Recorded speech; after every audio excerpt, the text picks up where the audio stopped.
Tourism in Europe is 2.4 million businesses, 10% of our GDP, but also 95% fall of operations for many of them. Why were some of the tourism businesses capable to repurpose themselves and bring about innovative, funny, socially and environmentally sustainable solutions that are also safe for their clients in order to survive through this crisis and find themselves on the rise with new kinds of products? Listen to this first out of a series of episodes dedicated to tourism in post-COVID world, with Nick Hall, founder of a digital tourism think tank, where we're going into the mindset and strategies that made it possible for some of the companies to succeed. And in the subsequent episodes, we will go into his personal story of a digital tourism entrepreneur and the opportunities offered by digital technologies.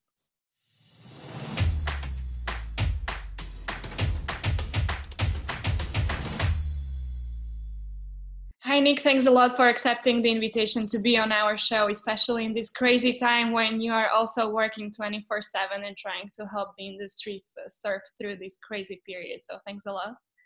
Thanks a lot, Lucia. And it's a great pleasure to join you and to be on this show. And I've listened to some of your past episodes and they're really inspiring. So I'm very much honored to be part of this. Thank you. Thank you. So let's dive deep right into what's the feeling among the tourism, small and medium enterprises, all these little family businesses who are trying to somehow manage the crisis for a couple of months. We are now in the middle of what would normally be the highest peak season for all of them, while half of the planet is somehow recovering. Some of the countries are still paralyzed by the crisis. So what is your reading of the mood now in the sector? How much of a panic is it still out there, or are we kind of getting used to what's the situation?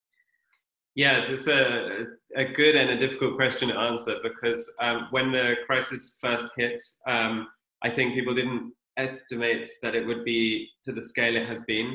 And even now, I think people are not quite sure of how big this crisis will really be. So I'd say the mood is sort of twofold. There is now gradually a small sense of optimism because things are starting to open up, but it's a very, very slow and gradual process. And so far, very few tourism destinations and therefore the businesses within them can really take advantage of any sense of international travel. So the focus has really been on domestic travelers and nearby markets. But the numbers have been really scary. Some people say that it's between 60 and 90% of cuts in international travel. So it's almost... Yeah, I mean, in some cases it's 95 to 100%. So, I mean, their businesses are completely obliterated by this. And very few businesses have the reserves to be able to sustain any long period of low income or no income. And I think what we're seeing is that the biggest challenge for businesses has always been seasonality. A lot of businesses are summer and winter businesses, and then they have low periods in between, which they already make a loss during those low periods, but then they make up for that with a profitable and a strong summer. And so the feeling amongst businesses now is to try and save the summer, basically, to try and get as much business as possible in a shorter summer period and a smaller demand during the summer as they possibly can. And I think what we're seeing is that businesses are just 100% focused on trying to open up and trying to get as much business in this very immediate moment where things are just starting to open up. And it's a very, very uncertain situation. And if you look at different parts of the tourism industry, it really varies. So for small and medium-sized enterprises, the focus is just trying to get as much local business as possible and as much locals and domestic travelers visiting, experiencing and spending. So they're having to change their whole product and shift what they offer. But for those international businesses, airlines, for example, it's also a very kind of uncertain time, and they've been able to take advantage of government schemes to some extent during this period. But now as those schemes start to come to an end, they're starting to lay off, to cut back, to sell assets. And that's really scary. And I think it also points to the expected long-term damage that this is going to cause, that no matter what government support is available right now, that they won't be able to sustain a business, into the next year. because there will be a contraction of the economy, and that there is absolutely no doubt that there will be a huge slump in demand for travel, no matter what is done at this point. This is the most scary part, because most of the people think that we've seen the biggest fall of the economic activity and that it has already shown in the numbers.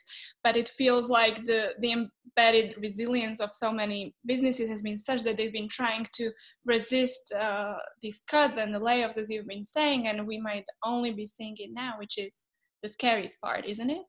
Yeah, I think that's the right assessment. I think there's a feeling that we've had the worst. There's a sense that we're starting to get out of it, and that's where the optimism. But there's a reality which I think is going to bite around September, when the summer season is over. Perhaps they haven't made as much as they hoped to. Perhaps they have, but most businesses have lost a lot of cash reserves, and they just can't sustain a low demand. A lot of businesses are built on quite large volume, quite high demand. So they just can't adapt very easily, especially where they have leases such as aircraft and things like that. These are liabilities which are just very, very difficult. And so from the European business perspective, obviously the big companies are always better equipped to deal with this kind of crisis. And so I've been trying to put myself in the mindset of all these really family businesses. There's millions of them in Europe out there, where I would wonder, obviously the chaos and the paralysis at the beginning would have been a natural reaction for them, because nobody has ever seen anything like this. And I wonder, with all the talk about resilience and innovation and creativity being as an opportunity to come out of this kind of crisis, is it realistic to expect that these kind of small businesses would come up with this capability to repurpose and create new products, as you're saying, and shift to new target groups? Because we're always talking about really couples running their B&B, or like really small teams where we wouldn't, and that's why you're so active in the education of tourism businesses sector, where they wouldn't really have the strategic knowledge to figure out how to go about this. Yeah, it's a really good question, because I think without a doubt, the only way out of this as a business is to have those creative, those adaptability and agile skills to be able to change and adapt and shift the business model, focus on new markets and focus on a new offering.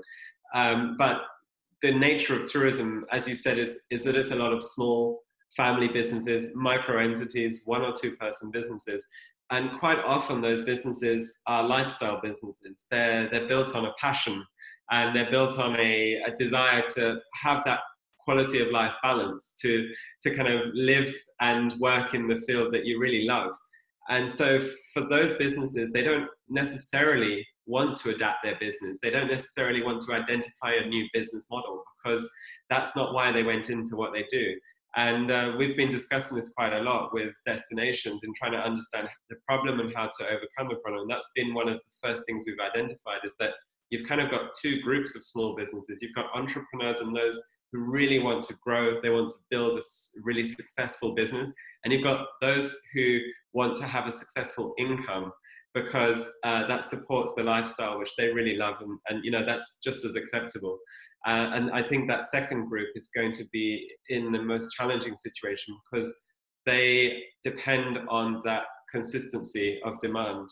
And they're not necessarily going to want to work 24/7 to completely change and invent a new business model that isn't in their passion. And this is fascinating, because that's where the business literacy and like really seeing it as a business is almost opposed to the people who are trying to bring the passion into what they're doing, and how they've transformed their life in order, sometimes leaving the corporate careers in order to launch this business. And so it's almost borderline overlapping with their individual transformation, with, as we're seeing the world around us shifting, they're rejecting the transformation, and they have to do their own shift in their own mindset about how they would like to see their life going in order to be able to shift that business, if it makes any sense, which is making it even more complicated, because you've invested so much heart into building it, and you want to think to yourself that this is just a temporary wave which will pass, and you will then continue building your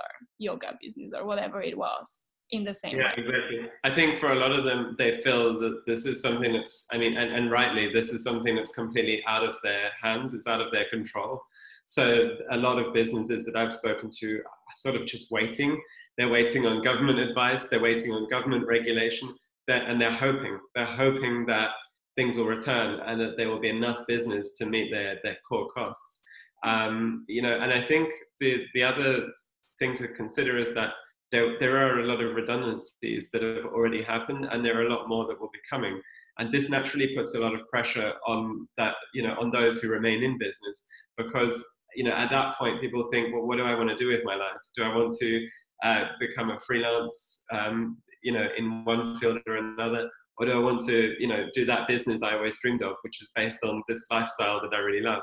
So it also means, you know, a lot of pressure there, but with far less consumers that are ready to spend the money. So those creative, those digital skill sets are really, really important now in order to grasp and target and engage that smaller market with a more purposeful offer.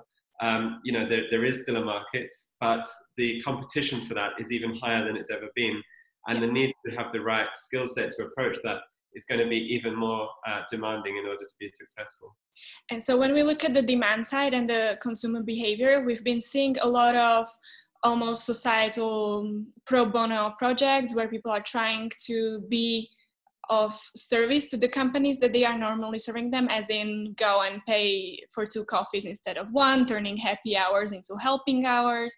Us as consumers who are blessed enough to be able to afford it, many people feel the responsibility to help the companies and survive through this crisis.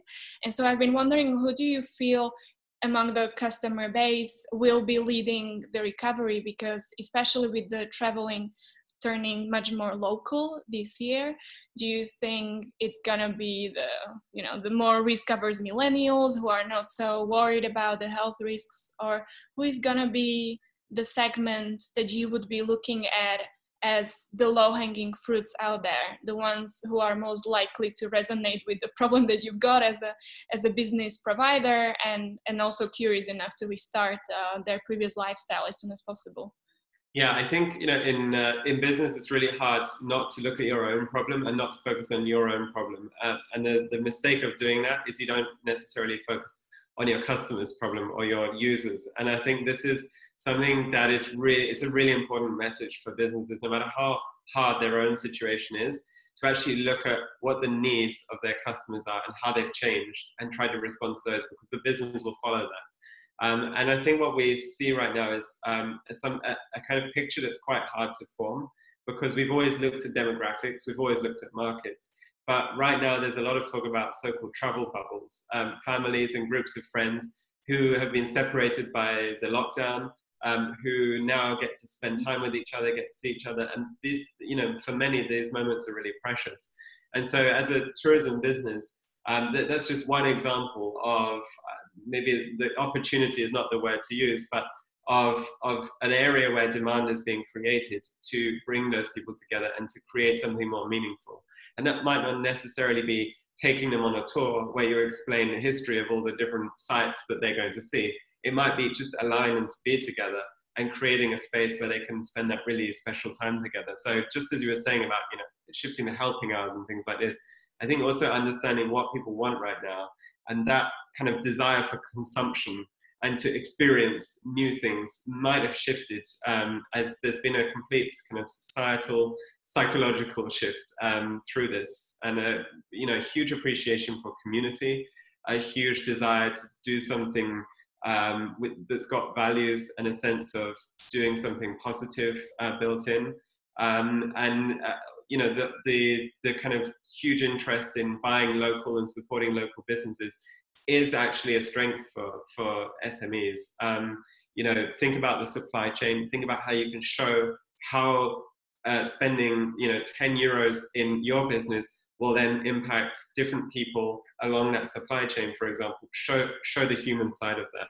And I think this kind of aspect of humanity has been the most powerful thing coming out of this crisis. Yeah, interesting. It's also one of the questions that I want to address with you in the next episode out of this series, when we'll go deeper into the humanization versus digitization of the tourism experience.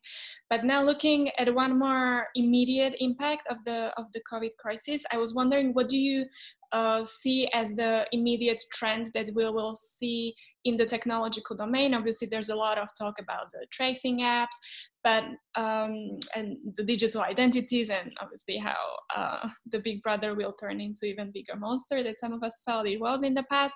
Where do you see the future in terms of the users, the travelers' demand for safety and technological solutions being able to provide it? Because we've been used to digital whenever it comes to booking and management of the preparation of the travel experience, but not so much during the consumption of the travel experience. So how is it going to look next time we go to the cathedral, which will have some kind of distancing measures in there, and the biometrics being collected, and the normally crowded sightseeing places? Is it an end of crowded sightseeing era?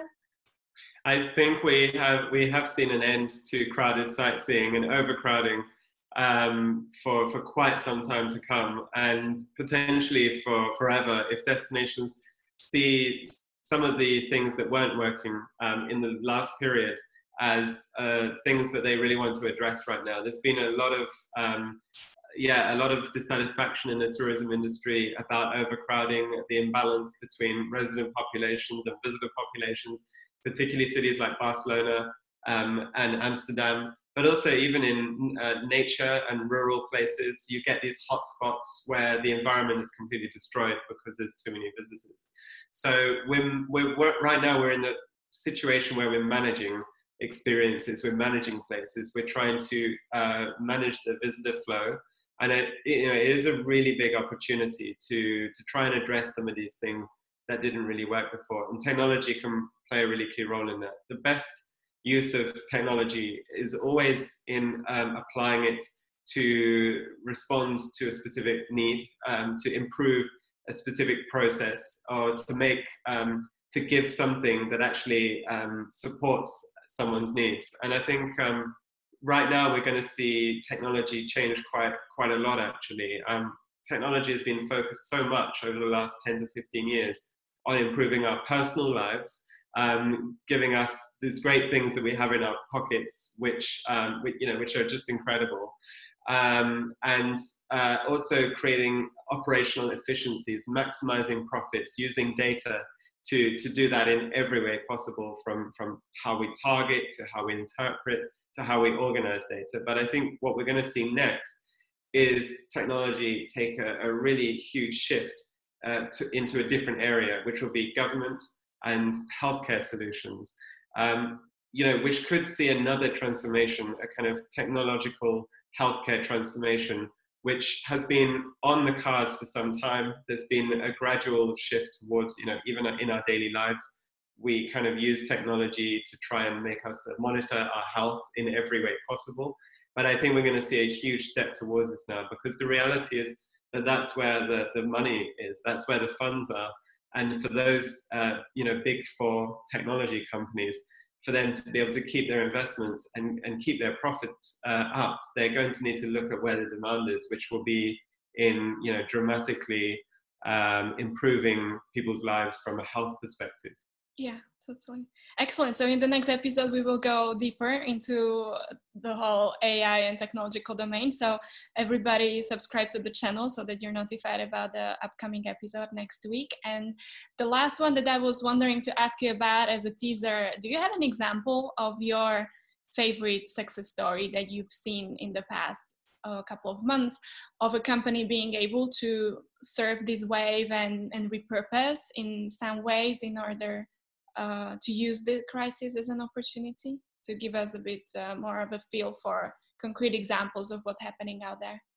Yeah, I think we've seen businesses shift across the board. So some of the bigger businesses like Airbnb, I think, show what can be done. And whilst companies like that can sometimes be contentious, we've seen that how do they repurpose? What is it that they've started doing differently?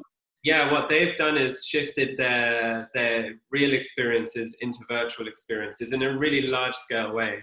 And this has been something which I think we can really see what they've done, and everybody can learn from that. And it's they've also incorporated this very strong message about giving back to key workers and also recognizing key workers as a priority in their business. So this, from both a product and also a message point of view, I think they've done something which we can, every business can learn from. What we've seen in London, for example, is crowdfunding initiatives. There's one called Pay It Forward, where businesses list their products, even though people can't experience them, and they crowdfund purchases of those products. And we've seen them, some businesses really raising, significant sums of money, such as a coffee shop raising £30,000. I'm not sure they would have generated that kind of income. Is that repayment of future consumption, or it's really crowdfunding for their survival? It's actually using a crowdfunding platform to prepay future coffee and very ordinary things. Cash flow solutions. Exactly. So it's really as a cash flow solution. And they've also created hybrid products where you buy a coffee and you get a Zoom barista course. So this is the kind of creativity that I think is great. We've also seen, in Sweden, one of the Michelin star chefs created a table for one, and it's an outdoor eat on your own in the middle of nature concept, where they send your food down a zip line and you have a completely contact-free dining experience, and then you pay whatever you feel it's worth. So maybe that's a new business model, maybe not, but it shows a kind of shift in terms of, okay, we have less customers, but maybe we have a few that are willing to pay more. So could we create, a service, or a solution which is really right for them? And I think, also in places like Antwerp, the businesses have scaled down what they've done, and they've said, we're going to focus, we're a top restaurant and we're used to this kind of international clientele, this business clientele, but it doesn't exist. So we have to accept that as a reality. We have to change our menu, we have to change our price, and we have to change our offer. And so there's been quite a significant shift by a lot of the restaurants there, just as one example, and I think it's happening everywhere, to have a kind of signature menu with 4 to 5 items, much more manageable for a lower team, a smaller team rather, and to still be able to try and find a way to deliver that profitably, considering the new market that they have. So I think these are the kind of examples that we will start to see everywhere. And so to close the circle, coming back to my initial question about, is it realistic to expect the family business to not be paralyzed by the chaos and repurpose into something else? If you look at these examples, what are the skills or preconditions or mindset which make it possible? Because some of it, what you're saying, it's not capital demanding. It really requires a lot of creativity and courage to experiment with new way of delivering your service. So is it really a mindset mindset question, which basically determines whether a company was able to float through this with more innovation? It's a mindset from the position that they have to want to make that change, and they have to be open enough to how that change might take place, and open to the idea that everything might change. And the other thing they have to be ready to do is to fail and to experiment, or perhaps I should say experiment and then fail, because working with different ideas will lead to failure, but it will also lead to lessons that you can learn from. And once you start to understand what is working and what is not working by trying different ideas, you can start to stop doing the things that aren't working, or see what is it about those that means they're not working, and focus on the ideas that are working. I think the other thing is to test, and to test very openly. So first of all, speaking with customers, and customers who are coming and customers who are not coming, understand why they're spending. Just ask them. We don't need so much data, actually. We can just ask, what drove you in, what motivated you to come in here, what motivated you to book with us, if that's only a small handful. But also ask the people who maybe you've seen every year, why are you not coming? What's your concerns? What's your fears? Is it the offer? Is it a price? Is it not the right thing for you right now? And if the answer is yeah, it's not right. I don't feel, maybe they don't feel confident about their own finances.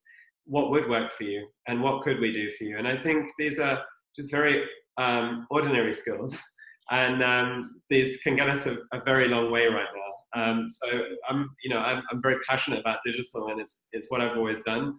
But I think we need to just kind of go back to some basics and be humble enough to accept some failings sometimes, and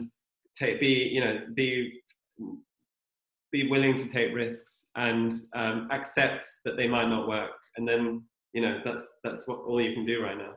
Beautiful. I think it's a great start for our next conversation, which we will release next week. And then afterwards, we will also go into your personal story of an entrepreneur in digital tourism business, where you will also have a chance to share your failures and learnings with us. So thanks a lot for this conversation, and we'll be back next week. Thank you. Don't leave yet. Thanks for being part of this conversation. Now there's still a couple of action points. Leave your likes and comments underneath this interview to see what are the pending questions. Share this with everybody around you, because we are all part of the tourism, travel, and hospitality industry in one role or another.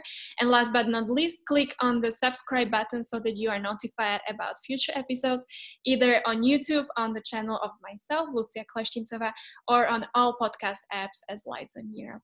Bye.